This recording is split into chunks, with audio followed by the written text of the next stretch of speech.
దేశంలో ఎందరో మహానుభావులు ఉన్నారు, కానీ వారికంటూ ఒక ప్రత్యేకత ఉంది. ఎవరైనా సరే వారు రాష్ట్రానికే పరిమితమయ్యారు. కానీ అన్న నందమూరి తారక రామారావు గారు ఆయన సంస్కరణ ద్వారా రాష్ట్ర దిశనే కాదు, దేశ దిశను కూడా మార్చిన మహామనిషి ఆయన. ఆడపడుచులకి మగవారితో పాటు ఆస్తిలో సమాన హక్కు కల్పించారు. 1985 సంవత్సరంలో అసెంబ్లీలో తీర్మానం చేసి బిల్ పాస్ చేసి పంపిస్తే మరి అది సెంట్రల్ గవర్నమెంట్కి వెళ్ళి 25 సంవత్సరాల తర్వాత వాళ్ళు అమలు చేశారంటే ఎంత మహోన్నతమైన వ్యక్తి.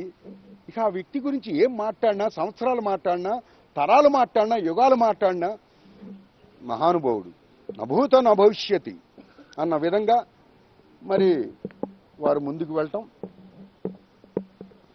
ఏదైనా సరే వారి ఆశయ సాధనకై మనం ముందుకు సాగాలి.